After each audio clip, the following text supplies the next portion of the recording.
Smart Stadium here in Auckland.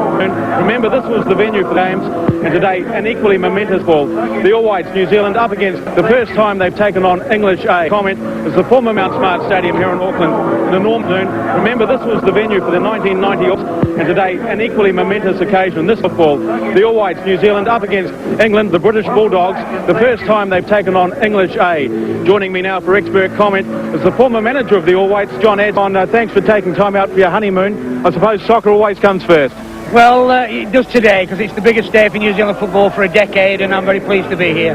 What can we expect from this New Zealand team today? Well, I think we can expect a lot of courage for a start. I think up task. They're not going to freeze on the day. They've got to be prepared when they see the ball to use it, to get players forward, and to take this game to England, because I think after the result in Australia, England are going to come out with guns blazing, and they're going to be under a lot of pressure, this New Zealand side. Well, here's a man who was in England for that match, or rather in Australia to see that match, Trevor Brooking, former English captain. Firstly, Trevor, welcome back to New Zealand. Can we expect a better performance from England today? Well, I think we all hope so. Looking at the Australian game, I can give a bit of credit to the Australia side who played well, but I think all the England players would admit they didn't play as well as they can. The formation that day was a sort of flat back four, three central midfielders. They had Nigel Clough just playing behind a front two, and they never got any width that day, whereas today Graham Taylor's changed it, brought two wide men in. Dennis Wise of Chelsea play wide on the right, and Mark Walters, the Rangers winger, who is an out-and-out winger, can be very exciting, will play wide on the left. So that should give the service into the strikers, Gary Lineker, and I think David Platt will be the other one pushing up to be the second striker. So it looks a more attacking formation, and we shall have to wait and see whether they hopefully will play up to form. Thank you, Trevor Brooking. We look forward to your commentary today, along with the voice of English football, John Motson from the BBC. Let's go to our commentary team. It's less than 48 hours since England beat Australia with that goal in Sydney, and the second leg of their summer tour has brought them to New Zealand.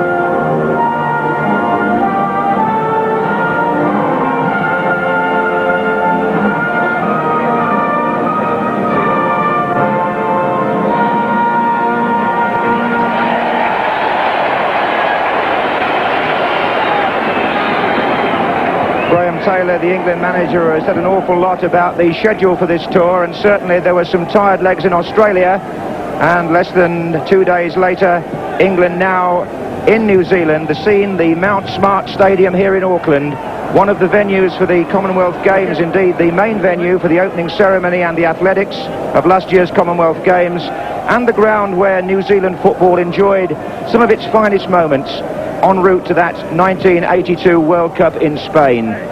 Their achievement then perhaps the highlight of 100 years of football in these parts, and now it's that centenary that England are here to celebrate. Yeah, all switches are down. So just quickly for the team against New Zealand, touch goal, leading goal.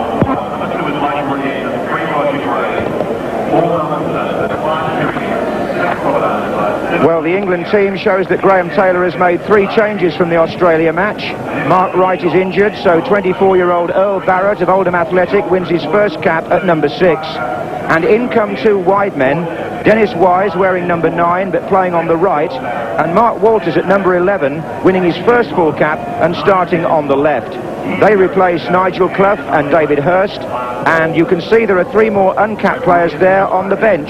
Gary Charles of Nottingham Forest, number 12, Tony Coton, the goalkeeper, and number 15, Brian Dean from Sheffield United. And the New Zealand team, without their star striker Winton Rufer, who has German Cup commitments with Werder Bremen, and without Chris Zorasic of Leyton Orient, who was not released.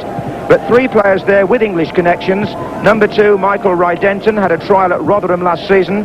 Number 5, Kerry Evans, plays for Oxford United in the 2nd Division. And number 9, Declan Edge, was once with Shrewsbury and Notts County. He's now an insurance agent in a team of part-time players for whom football here is very much a secondary occupation. Graham Taylor on a record. If England avoid defeat today, he sets a new mark, 10 games unbeaten from the start of his reign as manager.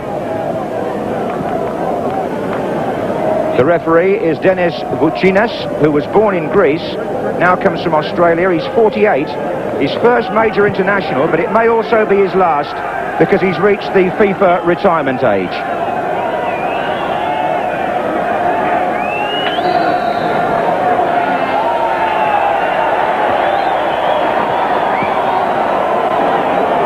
England playing in red shirts and blue shorts, New Zealand in all white.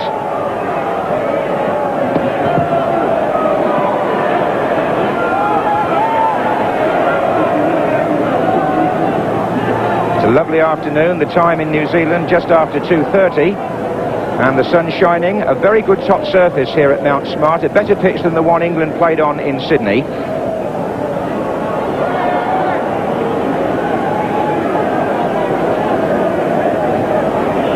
Here's number 8, Danny Halligan for New Zealand in midfield. And England with Walters on the left. And a free kick. Trevor Brooking is with me in the commentary box.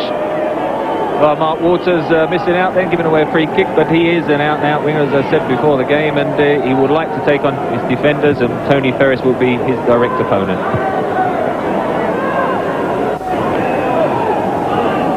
Here's Halligan.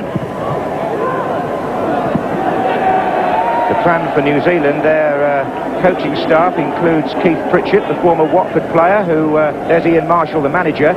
Keith Pritchett on his staff, who was a player with Graham Taylor's successful Watford team, which went from the 4th division to the 1st. And their plan, the New Zealanders, is to play with one man right up, De Jong, the striker who's with a Dutch club, and the others coming from midfield. Something of a freer role for David Platt as well, who's wearing number 7 for England.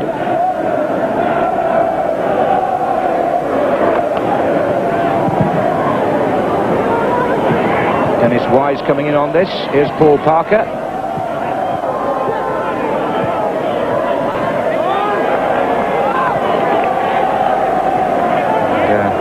Mark Wright among the injured now, and so too is Keith Curle, both in the shot there. John Salako also a substitute today, having come on the other night. And Brian Dean down there too.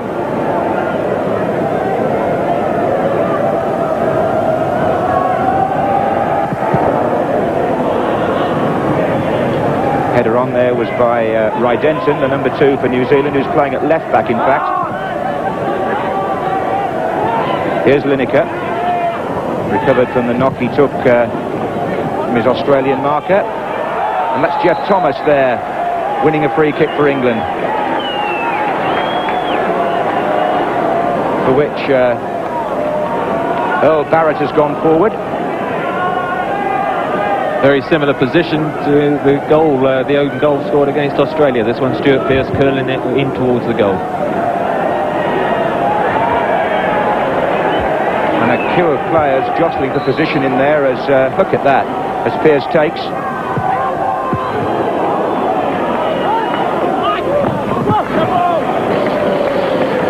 As you can see, very dangerous. It only needs the faintest of touches from a defender or a forward to wrong foot the goalkeeper. He does whip them in at pace.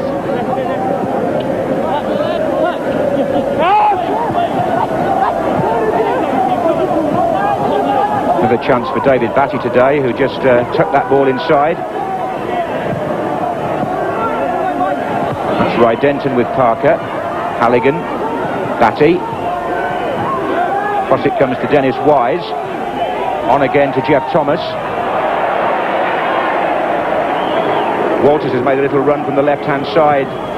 Here's Batty. David Platt in a good position in the area.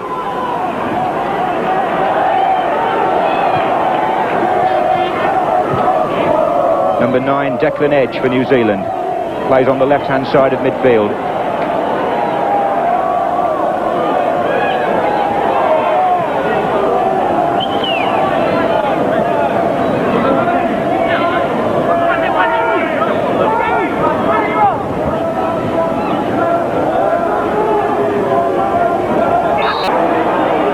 Wise was fouled.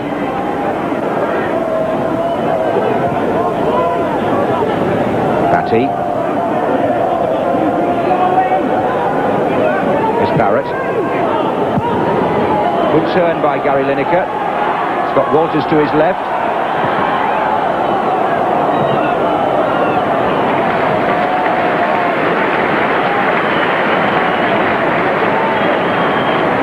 Gary Lineker looking to try and add to his goal tally as he closes off Bobby Charlton's goal-scoring record for England. Being marked at the moment between Gray or Dunford, the other marker then picking up flat, and it's Kerry Evans who's the free man with the three central defenders. That was aimed at De Jong, the tall centre-forward on the New Zealand side.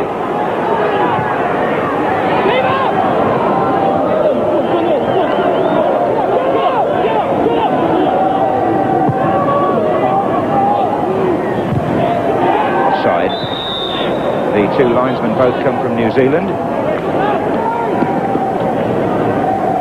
It's a lovely setting, this, for a football match. On the far side there, Derek Rudd. The other linesman is Ken Wallace. A lot of the crowd sitting on the grass behind the goal away to our left. Here's Ry Denton, fullback. Looking for McGarry. That was tucked back in by De Jong. And McGarry went again. And it needed a pretty fair challenge by Des Walker. It was Michael McGarry who was threatening for New Zealand.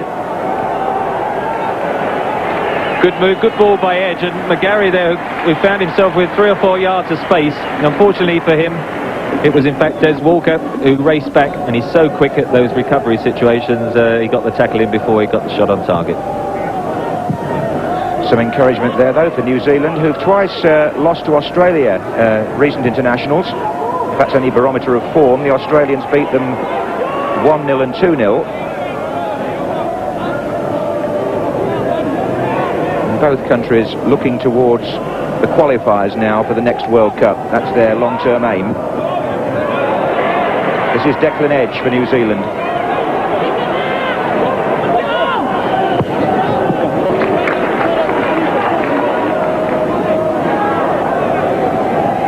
Stuart Pearce. Walters. Oh, he's away here, and he's got Lineker and Wise waiting in the centre. Platt is following up. There goes Lineker, Ry Denton's header.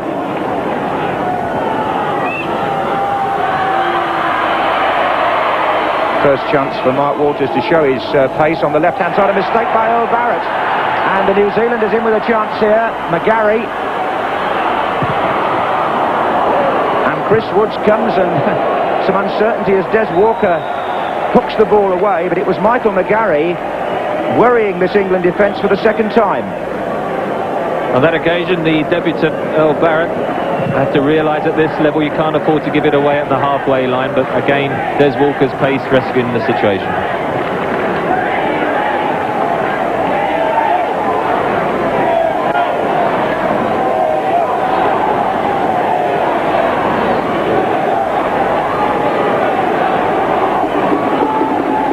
De Jong.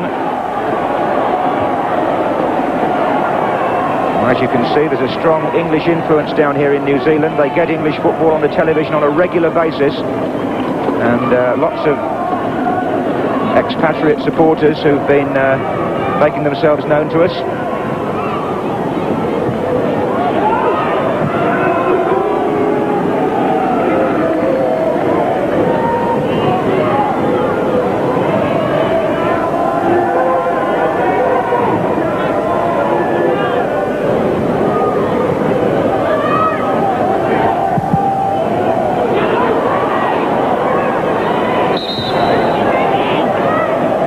Free kick given to Des Walker against De Jong, 27 years old, plays for Fortuna Sittard in Holland, the number 11.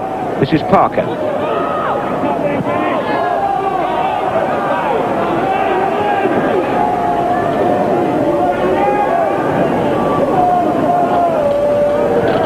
Wise.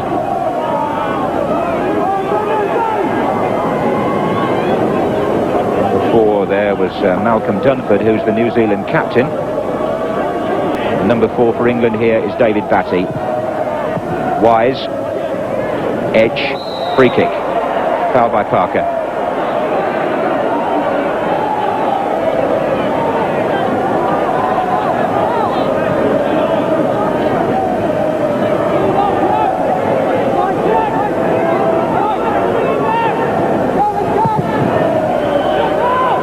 Here's Ironside.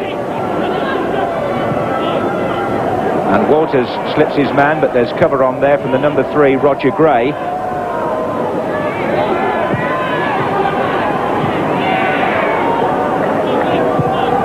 England now with David Platt. Parker. Wise.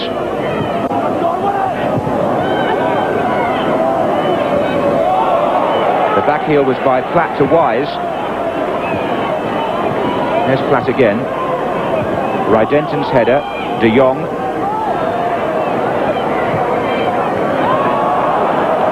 And here's Stuart Pearce. Well, they've twice threatened down that left-hand side, England, but New Zealand themselves have already had 2 quite dangerous moments. A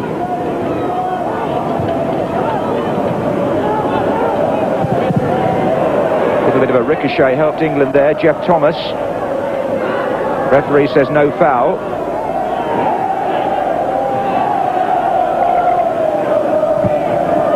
Here's Rydenton.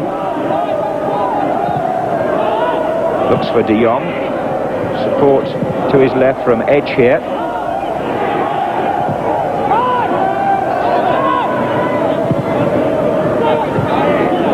Wise. Graham Taylor looking here for England to make progress down the 2 flanks with Wise and Walters. And here is Wise, and Lineker in a good position if he can find him now in the centre. There is Gary Lineker. And the defender was Malcolm Dunford. Lineker thought it was a corner. And the referee finally decides it is. It was Wise who crossed the ball. Dunford who cleared from Lineker.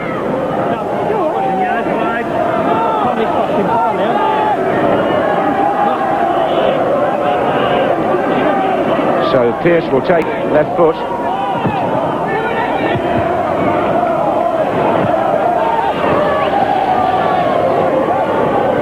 David Platt is standing in the 6-yard box, being joined there now by Mark Walters just in front of him.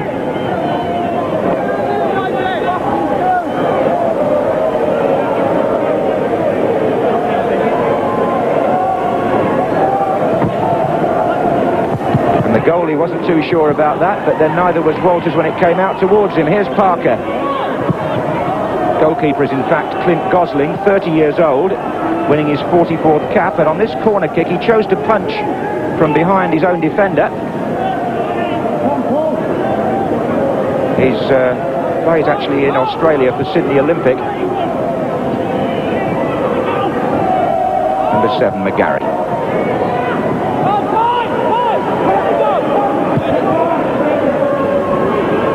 So 13 minutes gone here in Auckland. There's no score, but New Zealand, who like Australia are very keen to give it their all and play for their pride, have made a sound enough start by their standards. Here comes Pearce.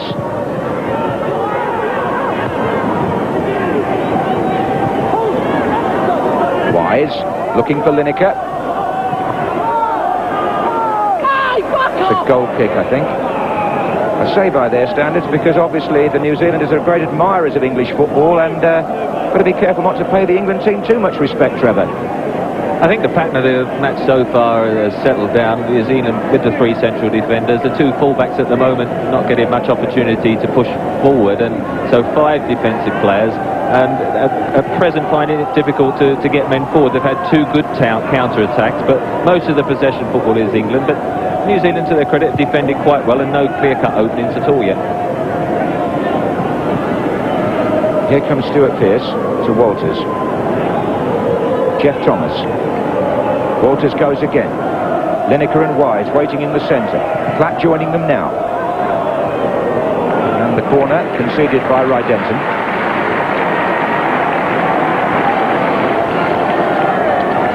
Earl Barrett is also coming up for England corners. Wise there, leaving this one for Stuart Pearce.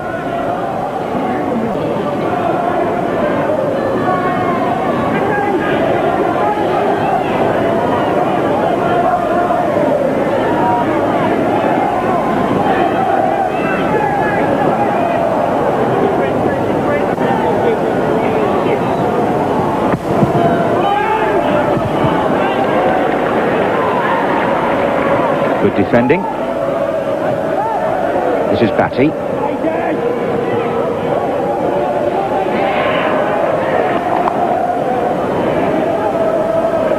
Two countries have never met before at a full international level, so New Zealand become England's 53rd different opponents. Been playing a quarter of an hour, and they have met in B internationals before, the last one at Nottingham Forest in 1984, when England won 2-0. Pearce. He's got round the back nicely there. And Lineker's on the near post. Goal kick.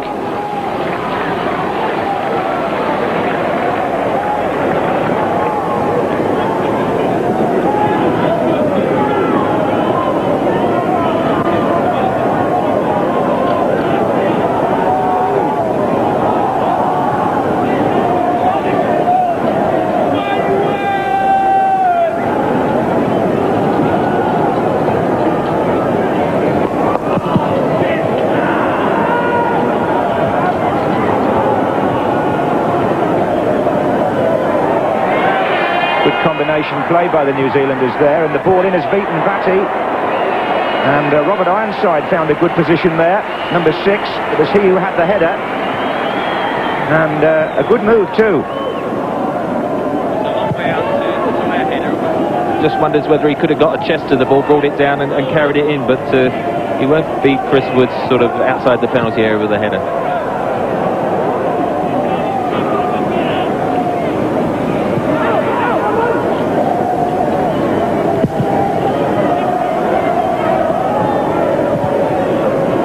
Maybe part-timers, the New Zealanders, but they are a well-made side physically. There are some tall players out there. It's a point that Graham Taylor was making, that in terms of athleticism and fitness, the rest of the world has now certainly caught up with the European teams. Here's a corner to England. Walters cross. Oh, what a chance for Earl Barrett there with the header. Didn't quite make it. Thomas.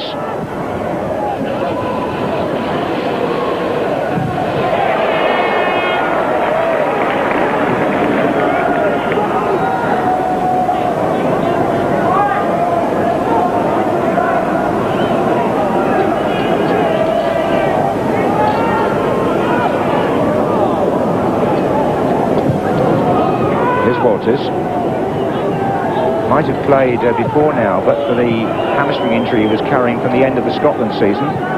There goes Batty.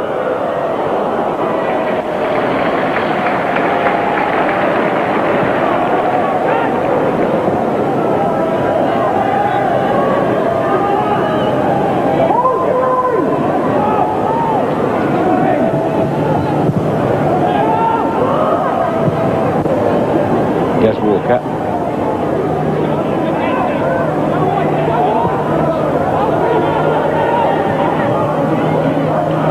Starts his run down this side. Parker couldn't find him. Paul Parker playing right back, which was his World Cup position last summer, and sometimes in that situation his distribution does let him down, like it did there when he tried to play the ball down the line, and probably his best position is as a central defender. Paul Parker still strongly being linked with Everton. He's now got to get back and defend.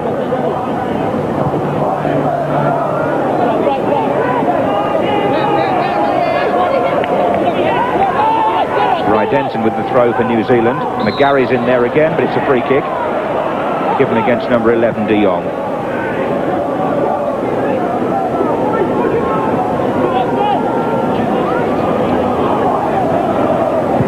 Pearce forward for England.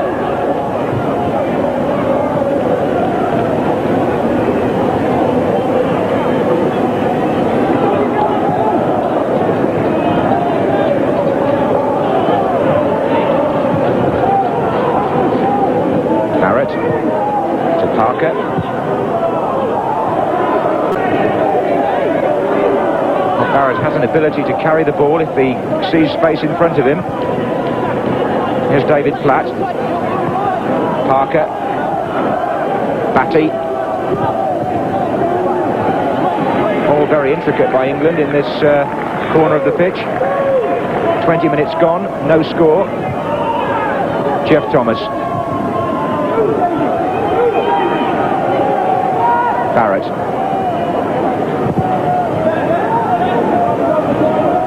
Well, lots of passes, but the New Zealanders pressing up on England and forcing them back. Right back. Would the father of Chris Bremner go to H block? The father of Chris Bremner go to H block, please.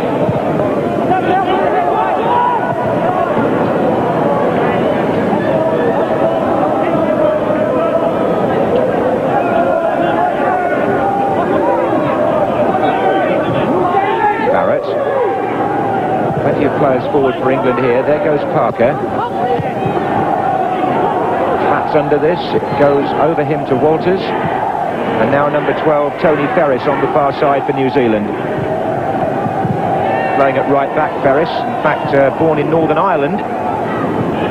Two players who have Irish ancestry. Tony Ferris, 29, had 9 years with Distillery.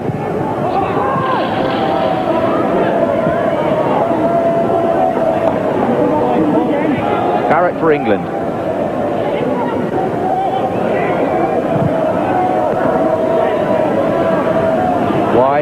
This is Batty. This is Lineker. Almost ran on again for Batty. And a good piece of defensive play there. The goalkeeper applauding number 6, Robert Ironside.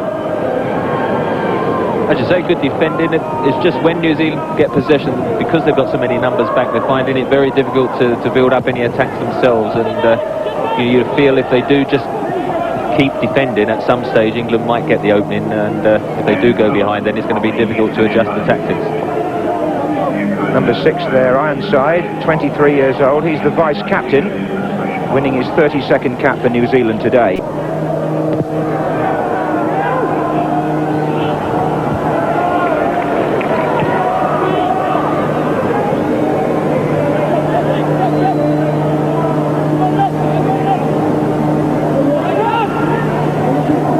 Barrett.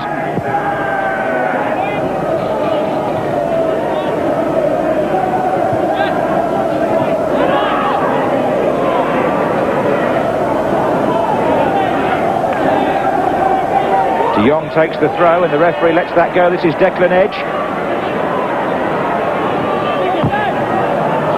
And that comes off Barrett for a corner. I think a couple of England players were still debating the throw-in decision when Declan Edge got away there. So it's a corner to New Zealand, for which Gray, number 3, and Dunford, number 4, have gone up.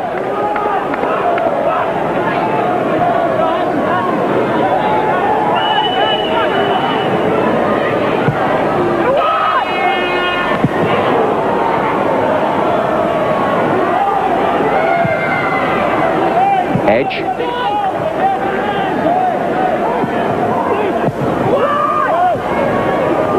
And it was a header on by De Jong there. And England taking some time to clear the ball.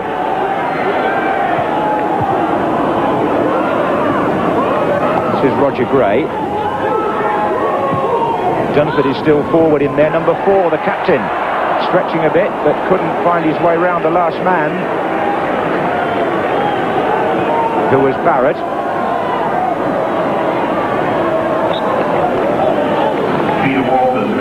And New Zealand won't be displeased with this opening 25 minutes. Here's Platt for England. And Lineker running through. Platt again. Ironside. De Jong. McGarry. Batty. Wise.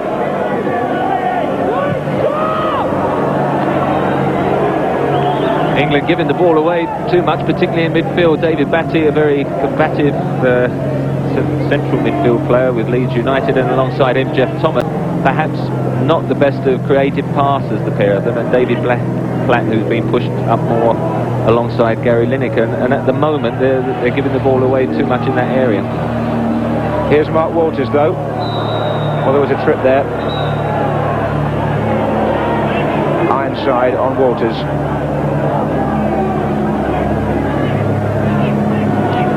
It's like a spring day here. It's very warm, cricketing weather, you might say. And here's Stuart Pearce for England.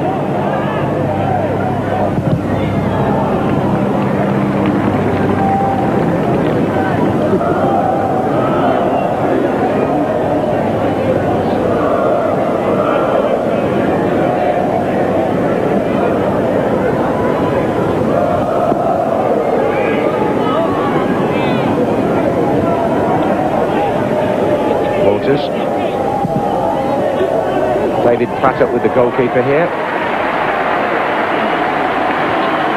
Good take by Clint Gosling, but Mark Waters rather hanging the cross for David Platt, and it gives the opportunity then for the goalkeeper to come out and take it. I always prefer to see wide people whip them in with a bit of pace, and then there's no chance really for the goalkeepers to come.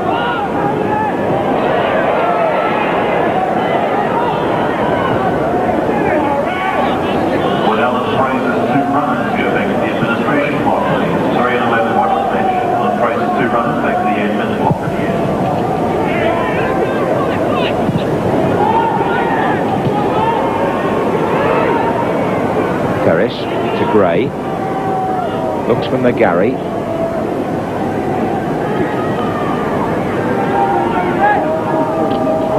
It's a holiday today in New Zealand, a public holiday to celebrate the Queen's birthday. One of the reasons why they were so keen to play this first match on this Monday rather than wait until later in the week, which I suppose in an ideal world England might have preferred. In fact, the two teams meet again in Wellington next Saturday.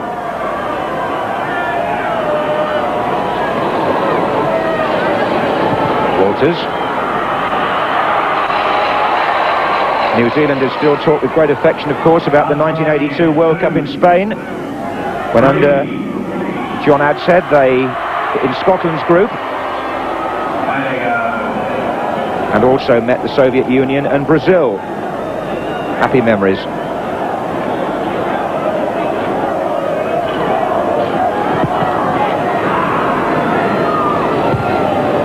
Sense of similarity here between the game in Sydney and this one, Trevor, in that England have failed to score early, and that in a sense has made life a lot more difficult than if they could have put one away in the opening minutes. Well, it would encourage New Zealand, the fact that they've managed to keep it blank, and I think more than against the Australian game, England haven't had the chances. I mean, they had 3 good chances in the first quarter of an hour, but New Zealand have defended well. Yes, and they've also forced a couple of corners. Not to mention that early break by McGarry, and Lineker, the only England player left upfield now, as Declan Edge goes across to take the corner. It's got Kerry Evans on the near post with De Jong. Ironside up with Woods. Oh, he's dropped it, and it's been hooked over by Dunford. Well, the captain will be disappointed with that, because Chris Woods dropped the ball, and Malcolm Dunford had a wonderful opportunity to put New Zealand into the lead. Woods up with Ironside, doesn't hold it, and hooked over by Dunford. That's what Dunford thinks of it, and as it comes across, really, it looks as if it's going to be a comfortable take for Chris Woods. Just gets dislodged, and as he falls, he bounces it and knocks it just up off the floor, and he gets underneath it and over the crossbar. Maybe that Woods feels he was impeded by the number 6, but anyway, New Zealand will see it as a great chance wasted. And maybe it'll serve as a warning to England. Here's Walters. Well, he obviously fancies taking on this fullback Ferris, but there's cover behind him. Mark Walters has clearly got the opportunity to run at his direct opponent and go past him on the outside.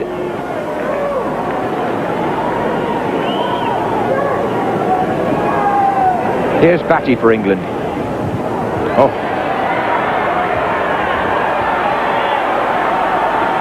McGarry for New Zealand. Support coming up from Ironside.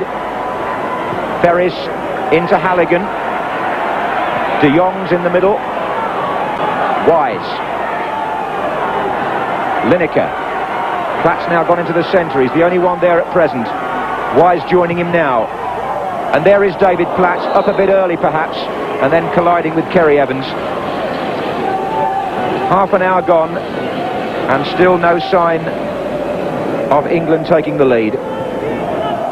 I'm glad I didn't collide with Kerry Evans. He looks a pretty formidable mass to hit, and he and Roger Gray and Malcolm Dunford look a very formidable trio that competed with everything in the air and could look dangerous at those attacking pieces as well. And at present, I would say they're three players that have played very well for New Zealand. Well, the Australian referee has given New Zealand a free kick about 30 yards out. Dunford is forward again here, so too is Evans. In fact, all three centre-backs have come up for this one. McGarry, number 7, is shaping up to take it. But now he's left it, and it was Edge, and it's De Jong.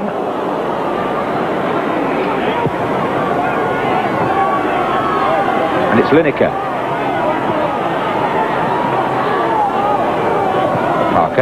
Oh. Well, there's not much cohesion about England at the moment, that has to be said.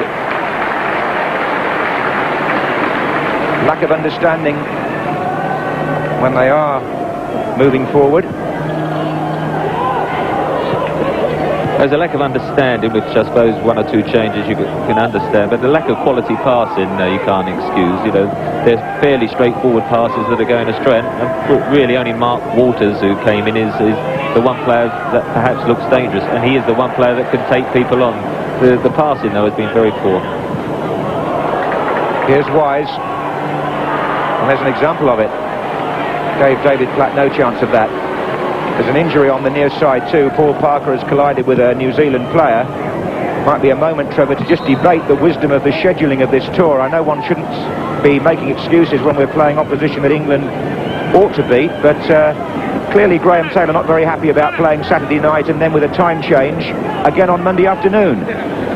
Well, having had the opportunity on the trip to speak to him, the second match, this first one against New Zealand, was, I think, his biggest worry, because Australia, he felt there was a few days to prepare for that, but then to have the game Saturday, travel then most of Sunday, catch up a couple of 2 hours then on the time difference, and then of course play today. I think he felt this was a difficult fixture, and at the moment that's what it's proving to be.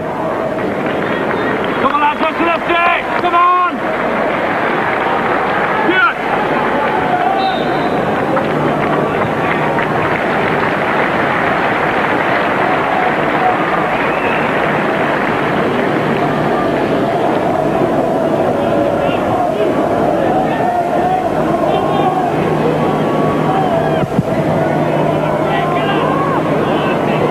Des Walker's header. 12 minutes left in the first half here at Mount Smart in Auckland. It's New Zealand 0, England 0, but the New Zealanders certainly have had at least as many good moments as England, if not more, and certainly the best chance. New Zealand just lacked that little bit of sharpness up front, perhaps to have capitalised on the couple of openings they've had. Well, the manager has packed the team in a kind of 5-4-1 formation with just De Jong as an out-and-out striker. But here's a throw-in for them. De Jong is up for this. And so is Evans there, number 5. Kerry Evans. Batty going up with him. Ironside and New Zealand again pushing up and giving England something to think about here, as indeed Australia did. Offside flag is up.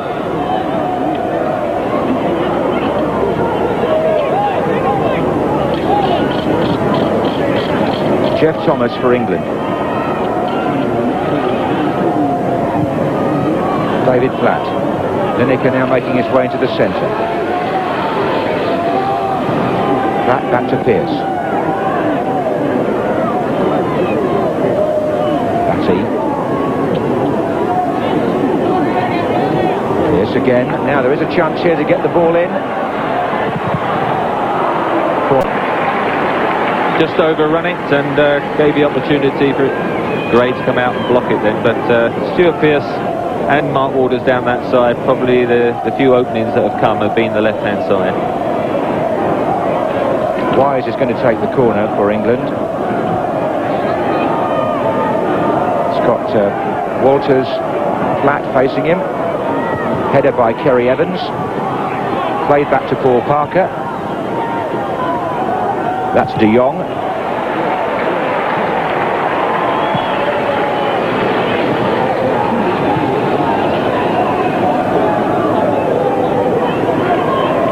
Forward by Batty. Something about the England play looks a shade lethargic. Whether it's tiredness, it just seems as if they need to speed up a bit more and get the ball forward earlier to trouble these New Zealanders. Obviously teams like New Zealand and Australia raise their game for an occasion like this. It's a compliment to them really that they see the opportunity of playing against England as a highlight in their career, and clearly they're going to give it everything they've got, and in that sense close the gap that used to exist between our nation and theirs. I'm not so sure it does now. This is Ironside. There goes McGarry. Standards in world football really have closed up, Trevor, haven't they, over the last few years? They have, and as you say, I'm sure, having visited the New Zealand hotel last night, we could see how much their players were looking forward to pitting their wits against what are the better players in the English First Division. But at present, the England side do lack a bit of cohesion. The passing isn't of the quality we would expect, and although the fitness factor must come into it, it still doesn't, I think, excuse some of the passing, because when you feel a bit like that, it's very important to keep possession and gradually build up your movement. But at the moment, they're giving the ball away too often. Yeah, there's no spark at present, that's for sure. This is Parker. Denton. One thing Graham Taylor has shown, he's not afraid to make substitutions if he feels the sort of rest of the first half carries on like this. I wouldn't be at all surprised that he doesn't bring on somebody at least at half-time, because if he's got any doubts, he does make changes.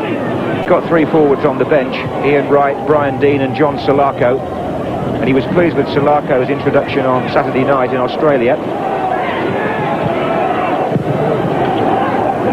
For the moment, it's Lineker with Evans, and Lineker gets away but can't produce a shot to trouble the goalkeeper.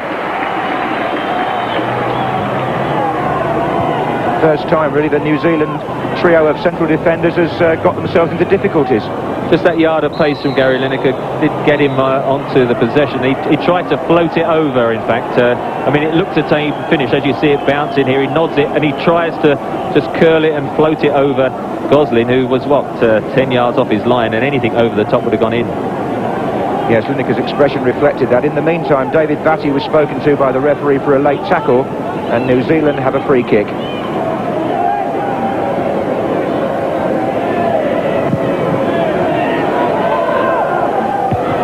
Gray well forward again there. In by Dunford. There's an offside flag up, and there are 7 minutes left in the first half here in Auckland, and the home nation will be very pleased with the way they've performed, and England certainly won't be with what they've done up to now.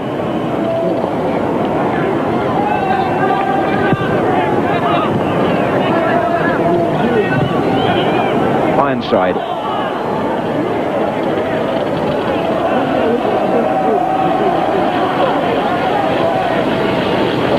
Here's David Platt. Dennis Wise now the central player. Here he comes now.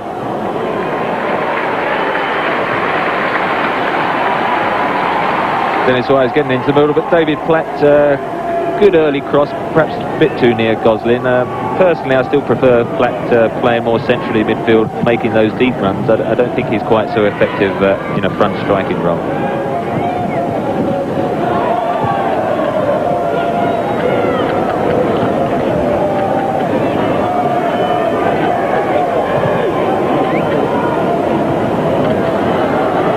Well, he's got three in the middle here to find Thomas on a deflection, and it's come to David Platt.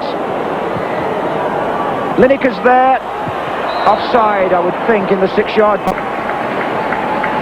Jeff Thomas, who actually cut in from the left initially and found Platt, Lineker. It looked to me as though Thomas was offside. There was a bit of high kicking in there, but I'm pretty certain it was a linesman's flag for the position that Thomas had taken up beyond the last defender there.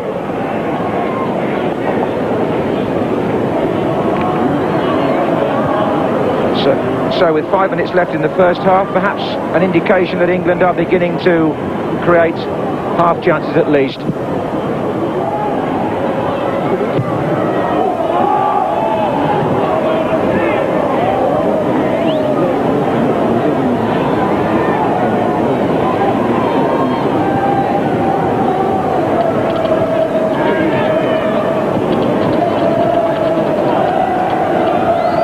Ironside, Batty behind him. McGarry. Gray. Number 3, Roger Gray, is a police constable. That's his main occupation. 6'3".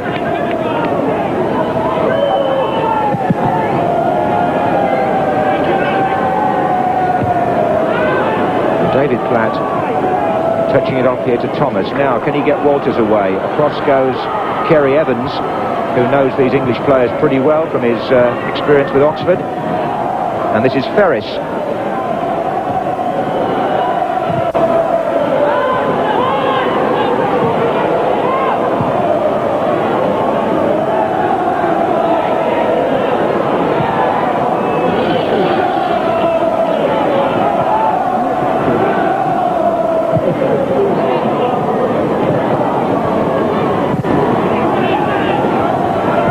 Header, David Platt, Rydenton, Batty, Walters, Batty again. Oh, well, Pearce is out of position now. Ferris away. They've got 3 in the middle. McGarry's there. So is Ironside. This is McGarry. And England relieved because misunderstanding there near the halfway line left them well short.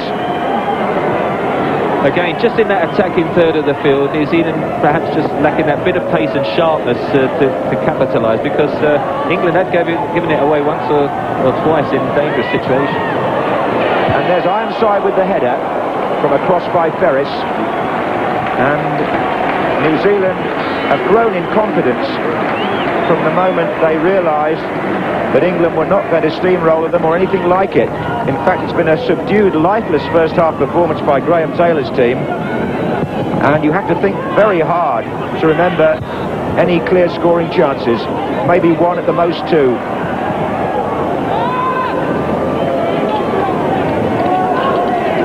Here's Pearce. Walters. Lineker. Thomas.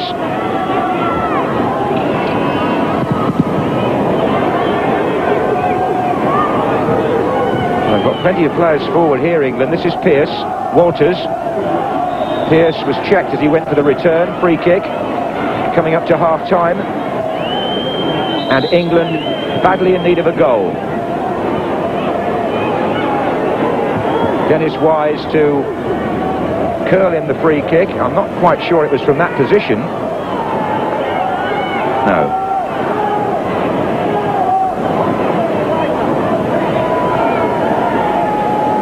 A group of 5 England players clustered. Offside flag is up. One of them strayed too far forward.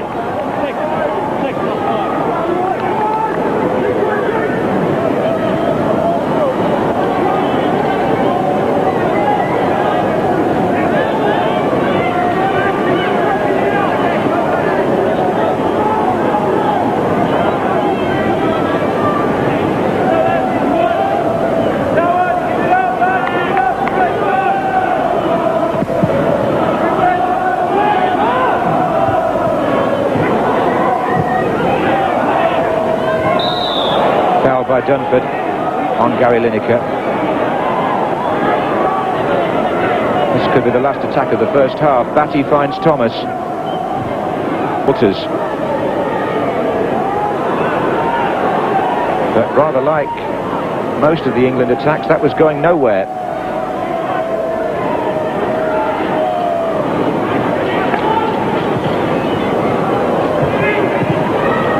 De Jong.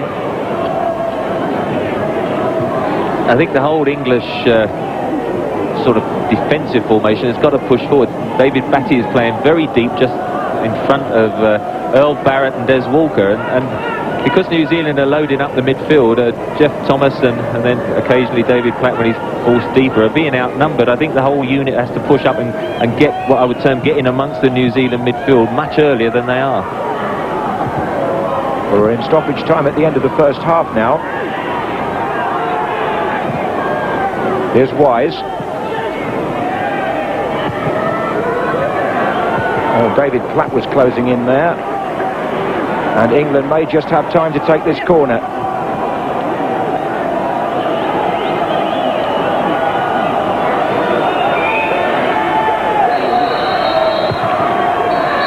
No, they won't. The referee brings to an end a frustrating 45 minutes for England, who've really been matched by the New Zealanders.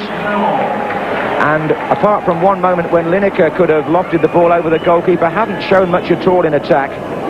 It's been a very indecisive performance by Graham Taylor's team, and their New Zealand hosts pretty pleased with themselves at half-time.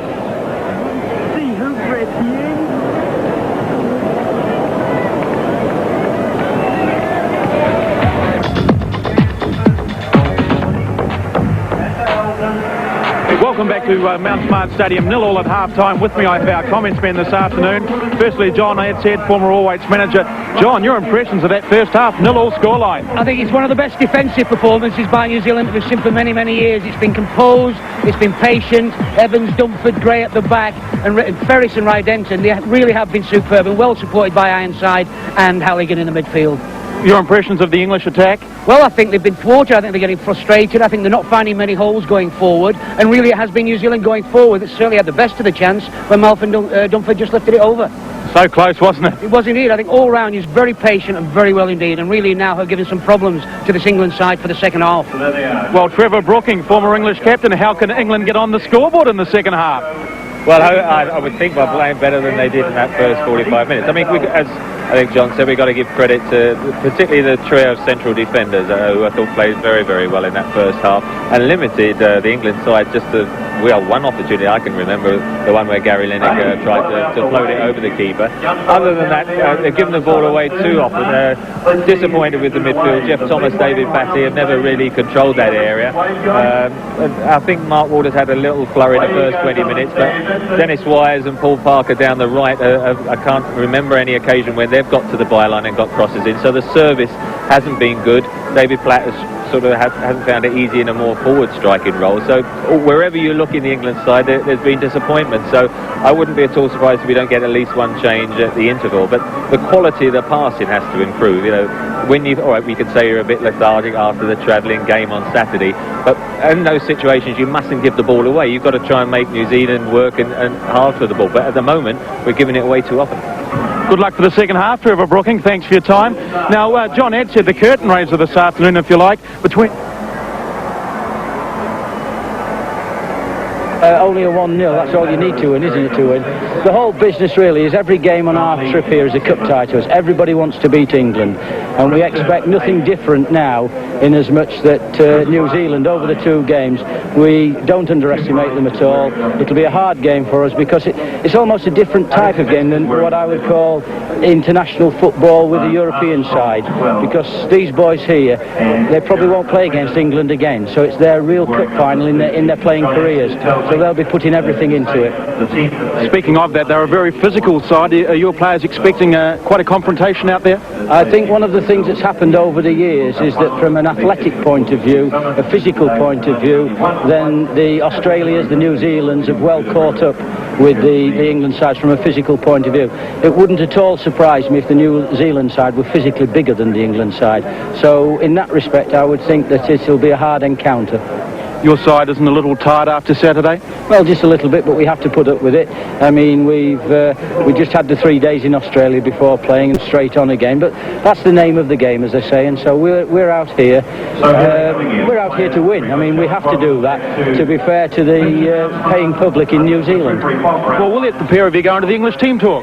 Now, thank you very much, and this is John Motson talking to listeners in New Zealand, and the news at the beginning of the second half, which I'll give you in a moment, is that England are going to make a substitution as we await the referee, and New Zealand doing themselves proud in the first 45 minutes, as John Adshead was saying. So New Zealand will start the second half playing from left to right, but the news from the England camp is that Brian Deane from Sheffield United is on, wearing number 15. He's the 5th new cap of the tour, and the 34th player, I make it, that Graham Taylor has used in England colours in the course of his first season in charge. And if that's right, it's virtually 3 complete teams.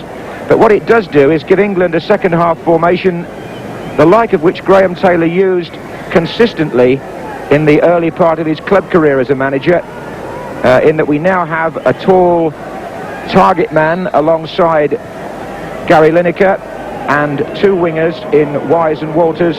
David Platt has dropped back to fill in for David Batty, who is the man who's gone off.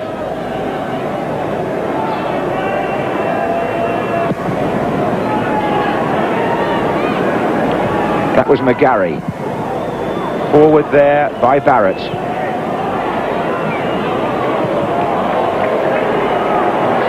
And the New Zealand coach Ian Marshall, who's been in charge 2 years, can feel very satisfied with the way his team have played so far today. Walters. Gray.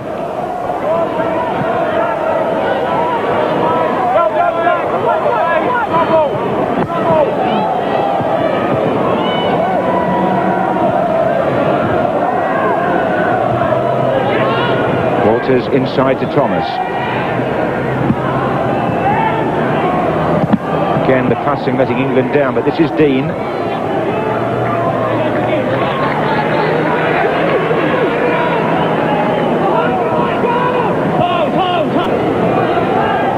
Walters.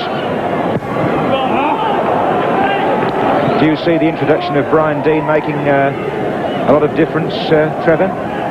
Well, if Mark Walters could get the quality of his crossing better than that one just now, because he did make the opening there, he had a yard of space on his left foot and put it behind the goal. But I mean, that is the idea. Brian Deane, central striker with Sheffield United, wins a lot of balls in the air. Even if he doesn't head towards goal, he'll have little knockdowns, be looking for David Platt, who, as I say, I think is much more effective coming from the deeper position that he finds himself now. So as much as anything, perhaps the balance should be better. Well, we'll see as Pearce takes the free kick. This is McGarry for New Zealand. It's a good run. He's gone between Thomas and Pearce there, Michael McGarry. In fact, he had to take them all on because no other New Zealand player was up in support. They were all standing back admiring it, I think. Here's Ironside, offside. As McGarry still coming back from that inspired run.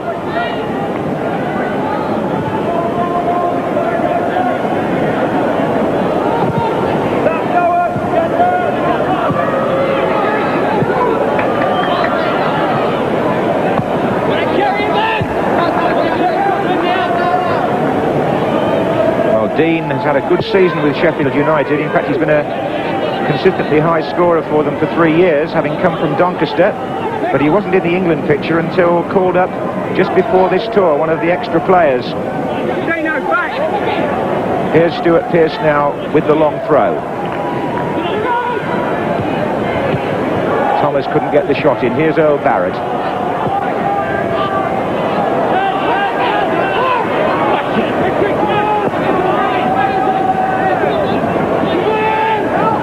England looking for more zip and urgency in attack in the second half.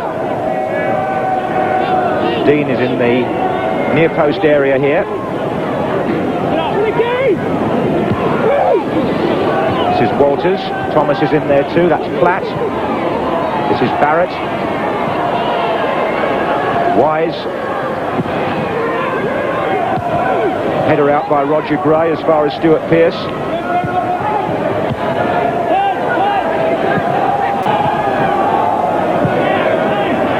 And it's Walters. Plenty of players in the middle if the cross could come in, and it might... No, it won't now. It's a goal kick. But certainly the plan must be to get the ball wide and to get Walters in particular and Wise on the other flank to service Brian Deane, who's now an obvious target.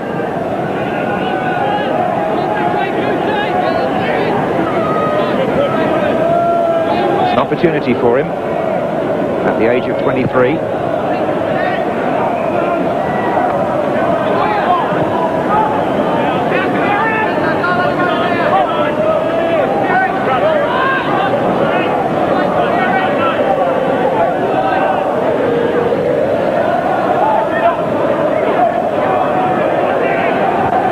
Platt and Lineker unable to reach it.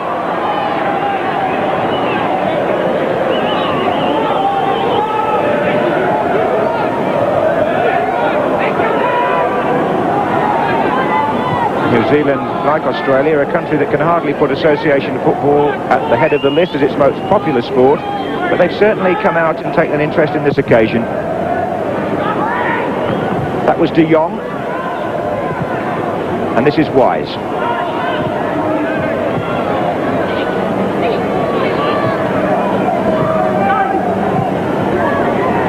Here's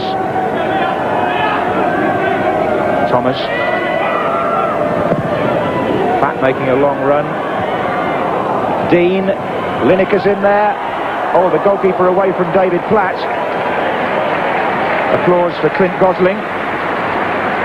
David Platt was right on him there.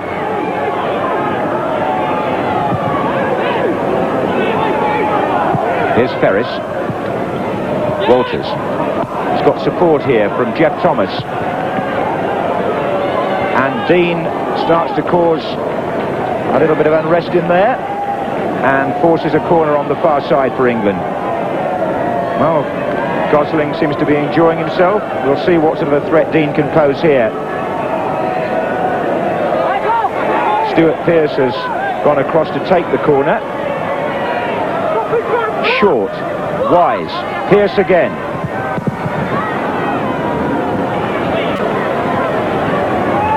England have managed to score at least once in every international they've played so far under the new manager. But they haven't scored yet today. Can they do so now? Walters coming in. Didn't make very good contact.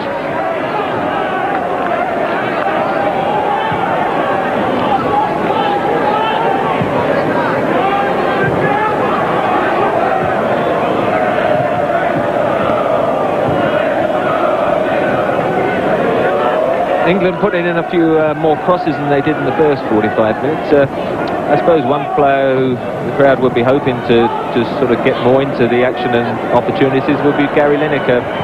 But of course he's had a very long season, got a knock on Saturday, and at the moment he does look a little bit tired and perhaps not getting quite the service he would hope. And at the end of a long season, perhaps looking forward to putting his feet up. This is Platt. Well, don't forget that Lineker's scheduled to go to Japan on Wednesday to play one match on Tottenham's tour and then come back to rejoin England in Kuala Lumpur, so he's got a bit to do yet. Here's Deane. Fitness permitting, of course. Wise. Parker. Parker's cross. Away by Ironside. This is De Jong. In the middle here, number 6, Ironside again, really linking up the play well. De Jong is chasing. It's going to be a goal kick. Oh, Barrett.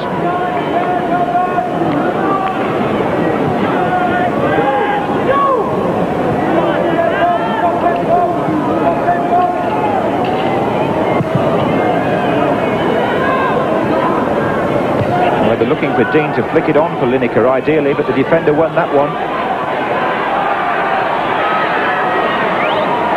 De Jong for New Zealand. He's got Halligan well forward with Ironside. Here's Halligan. 2 England players to meet him, and the referee decides it was a foul. David Platt was one. And Halligan, doubtful until this morning with a back injury, is having quite a good game in there for New Zealand. The man who's really caught my eye, though, is number 7, Michael McGarry, who does look to be a talented player, standing there as they free kick. Declan Edge has played a part in the set plays too. It's normally one or the other. McGarry. What do you make of these New Zealand lads, Trevor? Any players here who would be able to acquit themselves as full-timers? I think today, I mean, McGarry was a long way out, 40 yards, and he's got to hit something of a screamer to beat Chris Woods from that range. I think more defensively the players have caught my eye because they've got so many numbers back. It's been very difficult for the forward players like De Jong, Edge and McGarry to get too much support, and so they've had to do quite a lot by themselves. And with the sort of 5 defensive players and the 2 central midfielders often helping out defensively, it's only been spasmodic, the attacks. There's Dean in there, so too is Lineker. 10 minutes gone in the second half here in Auckland. It's New Zealand 0, England 0. A match which has become very hard work for England. And with New Zealand still throwing themselves into it with great zest, it remains that way. Here's Pearce though.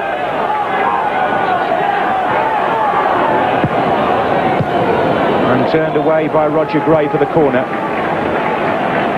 You do have a feeling that if England are going to break through, it may well be from a set play. So we'll see what Wise can do with the delivery here. He's played it short to Pearce. Back again to Wise.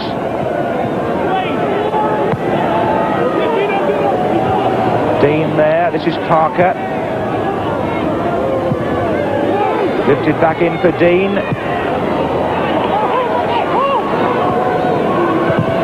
That was well brought down by McGarry. And there is a touch of class from time to time about the New Zealanders that belies their part-time reputation. They do have a nice touch, some of them, and this lad's as good as any. Michael McGarry's 26. Plays, in fact, on the South Island for Christchurch.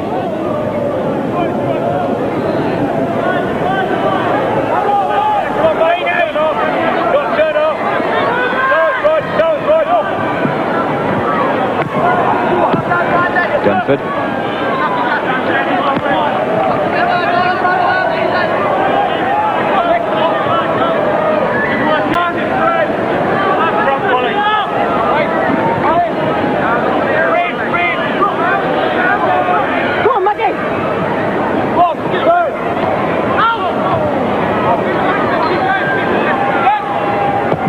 Forward by Des Walker. Barry Lineker back to David Platt.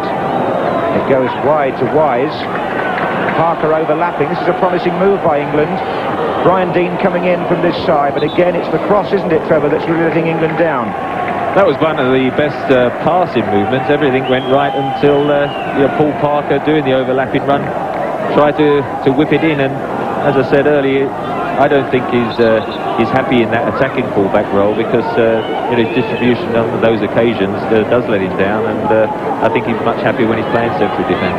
Actually, I've got a feeling that we're going to see Gary Charles get a chance on this tour at some stage in that right-back position. The Nottingham Forest lad, he's on the bench today.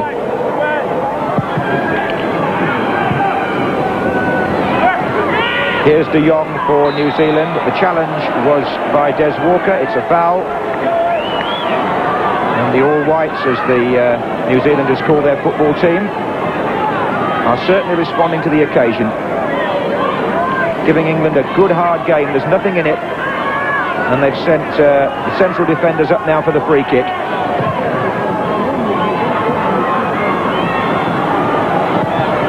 And there's De Jong. Put back in again by Halligan.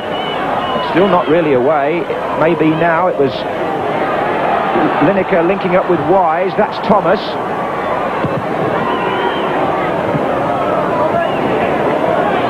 Thomas got in the way there of a pass that was directed to Mark Waters, and that's why the move broke down. Wise was trying to play it out wide.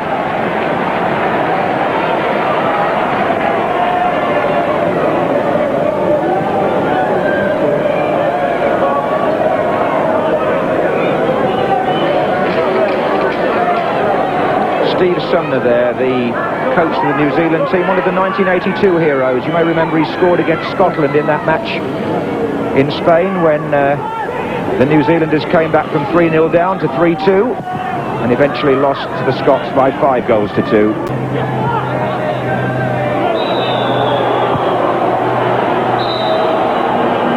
Stiff challenge that really on Mark Walters by Tony Ferris. Just a word in passing from the referee, who hasn't had to use his yellow card today so far. Now it's going to be a free kick to be bent in by Dennis Wise, the sort of position from which England scored on Saturday, and there are plenty of players in there, look. Having said that, the delivery was poor, and there were plenty of New Zealanders there too. Here's Barrett. Parker. Dean, oh, the goalkeeper coming with the punch. And New Zealand able to spread out the play with McGarry again.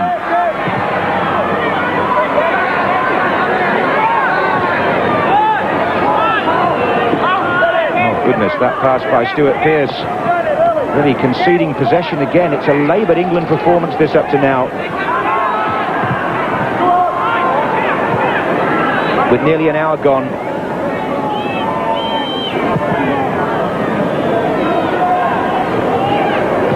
Dean.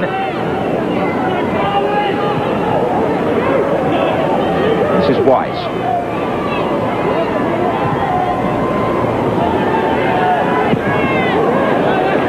Walters coming in. It was Ferris who half cleared it. Most of the play now in the New Zealand half. This is Earl Barrett.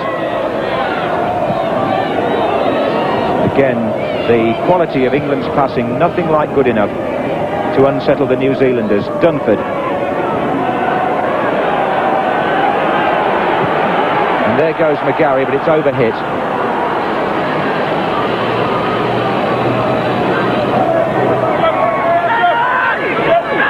Yes.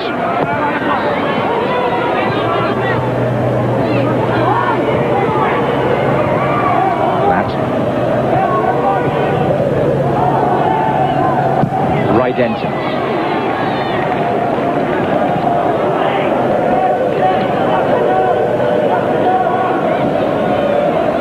As you say, the initial impetus of the restart is an England the game finding it very difficult not only to score a goal but create a clear-cut chance. Miss Pearce. Walters. There goes Dean. Holding off Gray. Oh, good take by the goalkeeper. Dennis Wise was coming in on the 6-yard line, and Clint Gosling stretching to pluck that one out. Quite good work by Dean on the left-hand side.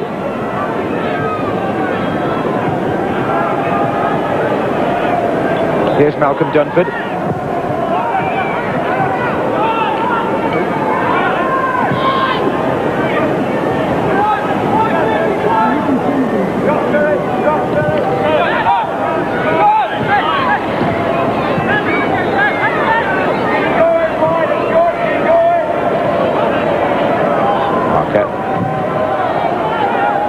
For Lineker, comes off the back of Dunford's head. Flat. Oh, again, ball given away when it should have been delivered far better. Now, this was Dean working hard on the left-hand side. The ball plucked back quite nicely, but well taken by the goalkeeper.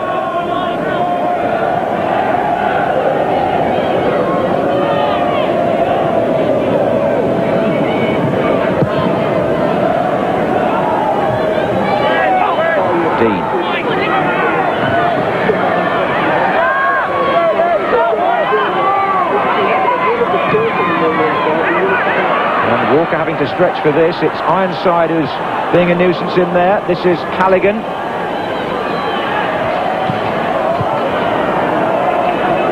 Wise. Thomas.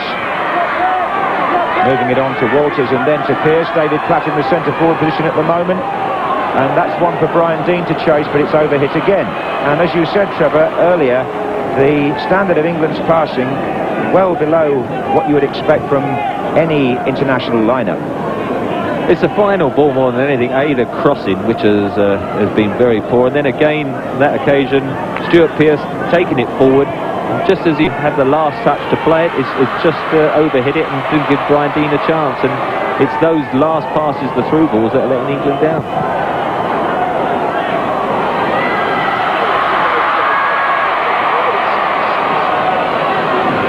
It would be interpreted as a rather tired remark for me to say that several first-choice players are missing from this tour, but you have to remind yourself of that.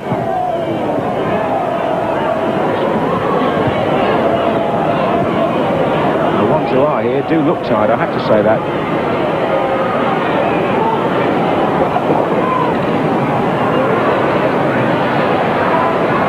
Dean. Wise.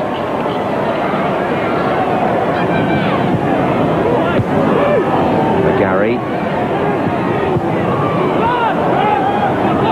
Walters. Now it's Thomas. Now can Dean make a... No contact. There's no contact because it was such a bad cross. It beat everyone very deep and pulled away from the goal. And again, that final ball, I can't believe how bad the final ball's been today.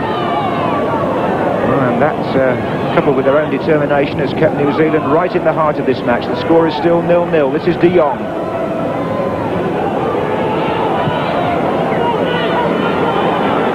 "20 minutes gone in the second half in Auckland.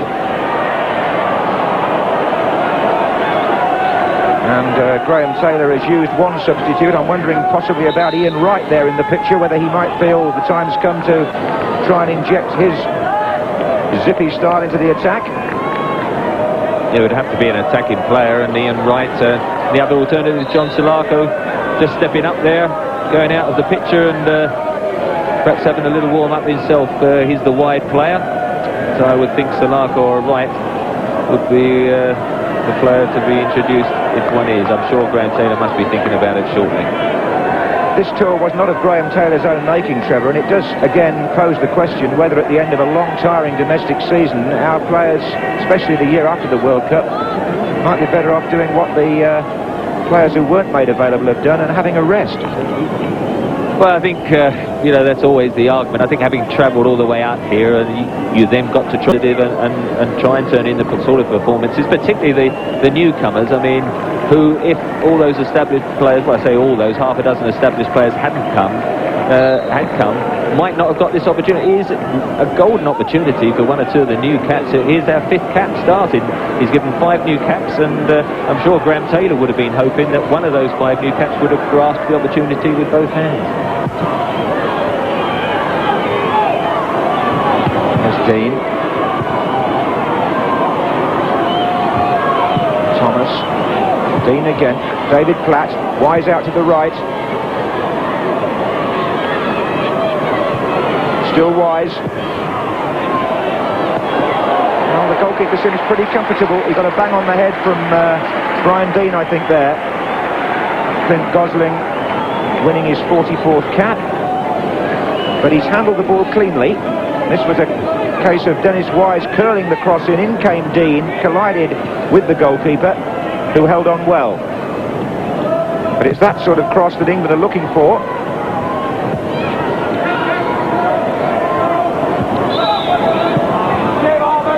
Free kick to New Zealand now.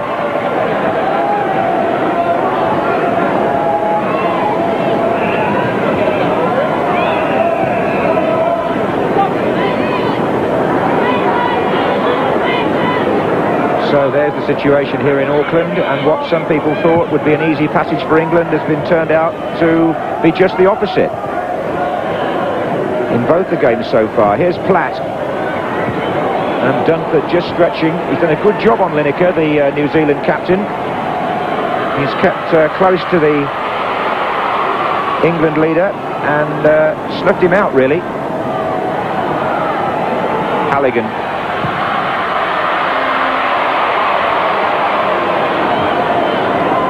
In fact, those two captains have each got one chance to look back on.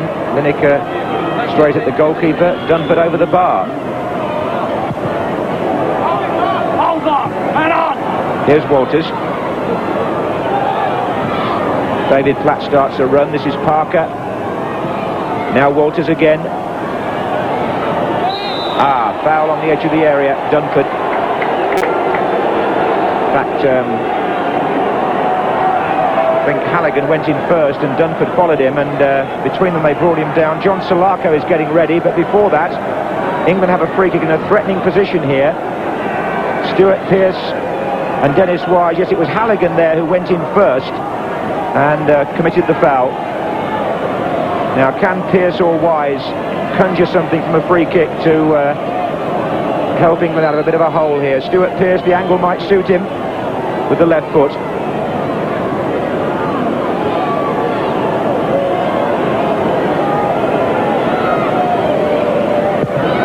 Well, perhaps it would have suited Pearce better because Wise took it.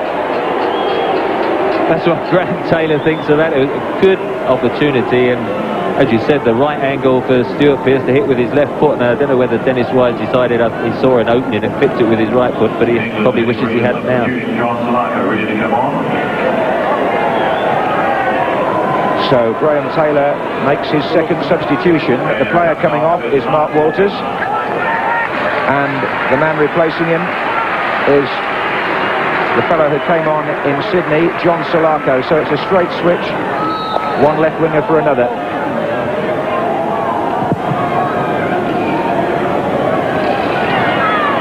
Might also be worth making the point that halfway through the second half of England's second match on tour, no England player has yet recorded a goal out here. The winner on Saturday in Sydney coming off the Australian defender.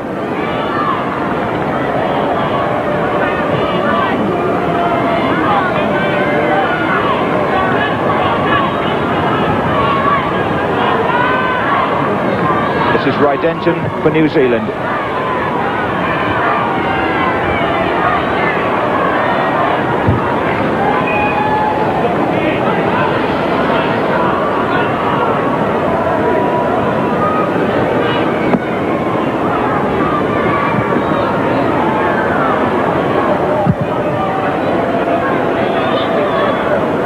Dean.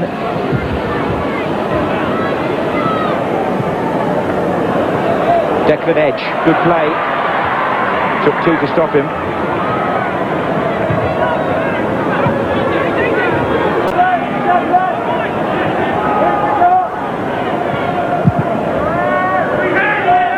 While we're talking about England's lack of goal scoring out here, it's not helping Gary Lineker, who many people felt would get nearer to that record on this tour. He's got 40, chasing 49, but only one sniff of goal so far today.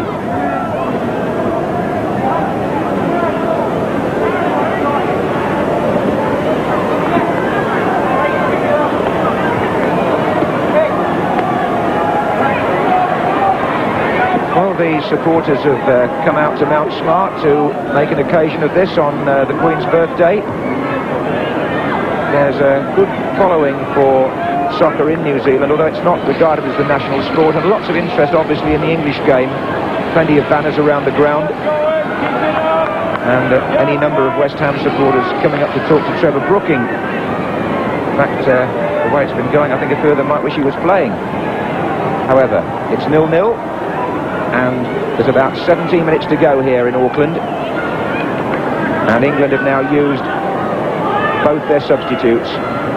New Zealand have kept things very much as they were. Steve Sumner there on the sidelines as play restarts with a New Zealand free kick.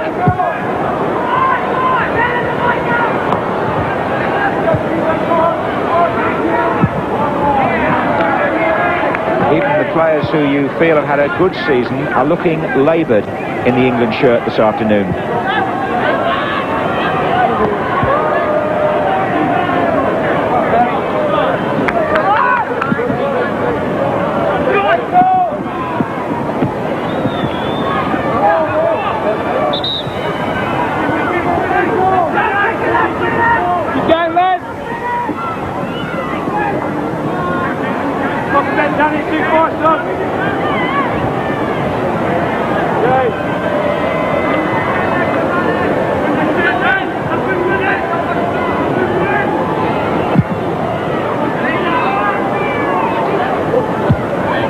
Heading away from Dean.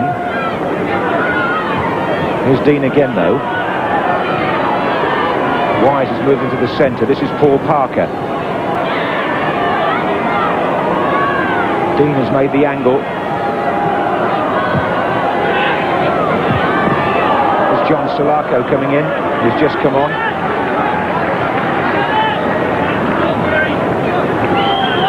Little Dennis Wise trying to get in the penalty area, but with his height he won't get on the end of Lenny. Brian Dean crossing from the right. John Solako not quite timing the header, and Clint Goslin wasn't at all concerned about that.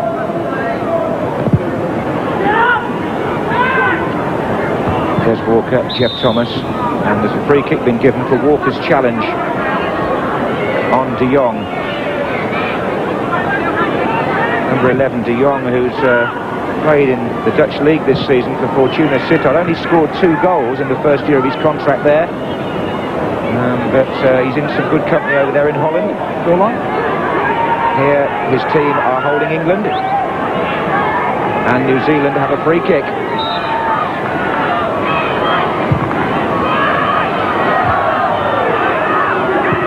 Rydenton. Solako. Halligan. It drove Walker very deep, that. And he's conceded a corner. I think Des Walker could have done with a shout from Chris Woods, because there was no need to head the ball, and now conceded a corner unnecessarily. Kerry Evans going onto the line. They've also got Dunford and Gray forward. Declan Edge to take it. Chris Woods comes to punch. Oh, that was Halligan, who's come through the match well, bearing in mind he was doubtful. He's been troubled by a bad back, Danny Halligan, but as Declan Edge takes this corner, Woods does well through the crowd with the punch, but it fell straight to Halligan.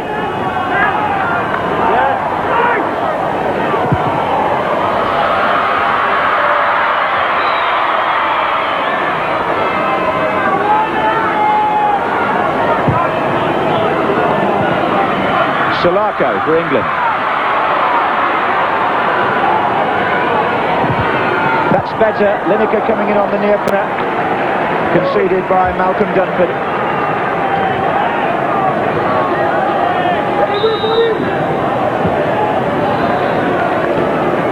Solako's cross, and Dunford still sticking shirt tight to Lineker.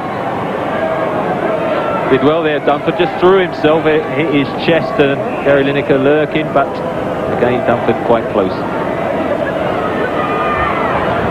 Good to see John Solako again taking his man on. I mean, he made a good impression, I thought, in the 45 minutes in Australia. Most people thought he might start off the game today, but again he comes on, takes his man on and gets good crossing.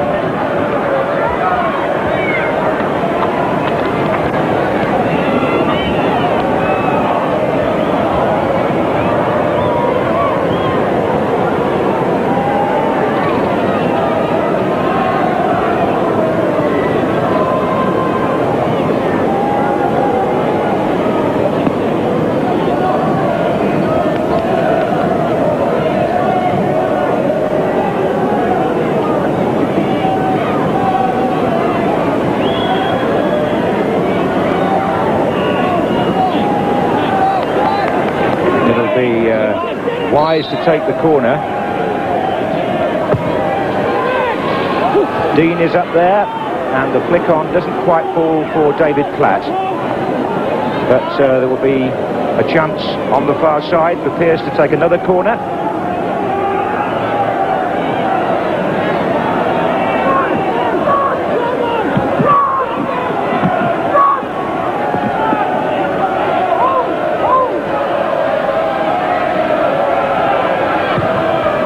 There's Dean again, goes back to Pearce.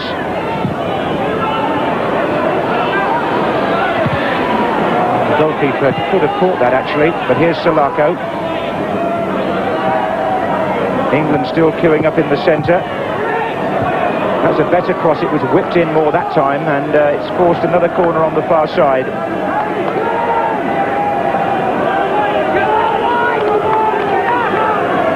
So 3 corners in a row here for England.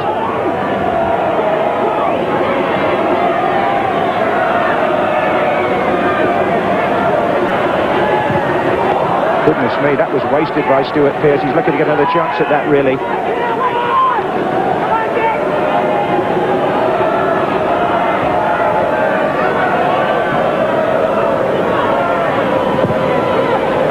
Barrett this time went for the flick, didn't get to it. The defender did. This is Parker.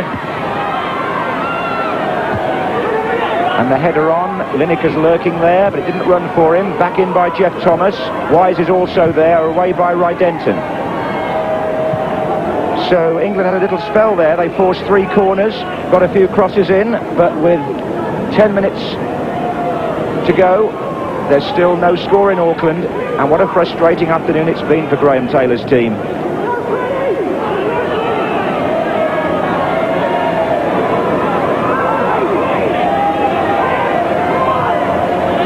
Here's Walker.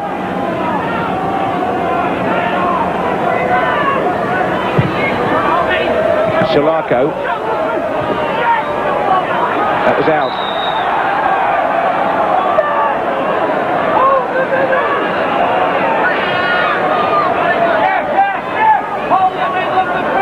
Well, what can England produce in the last 10 minutes here in this first of 2 matches against the New Zealanders?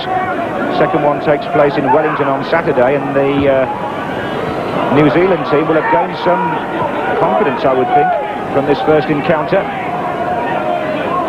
Dean.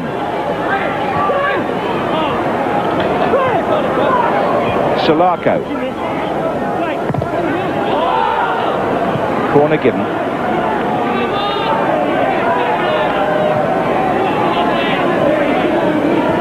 Well, Barrett is forward again.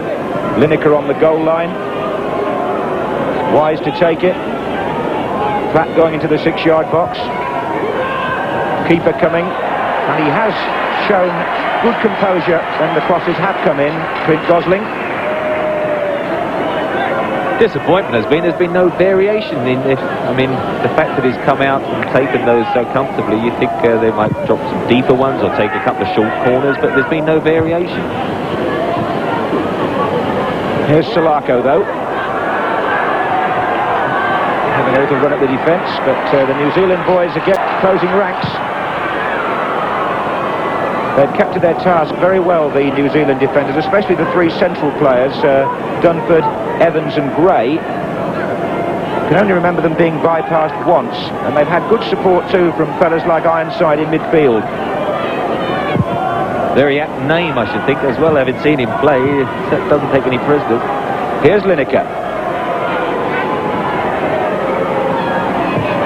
And there's...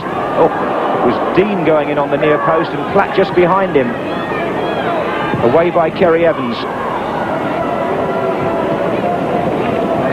Just beginning to tire a bit, New Zealand, and getting pushed back on defence for long spells now, but they're still getting the foot in at the vital stage.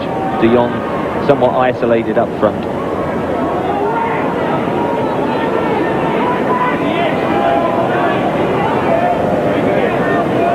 Walker to Parker. There's Dean. Wise. Right across towards Salako. That's a better cross.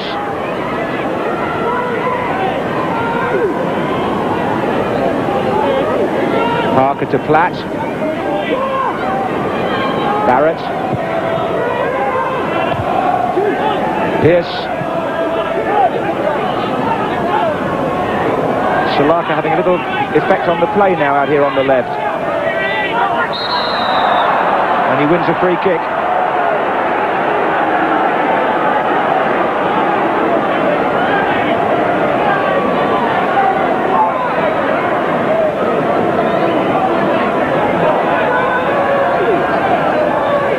It's going to be Wise to take it.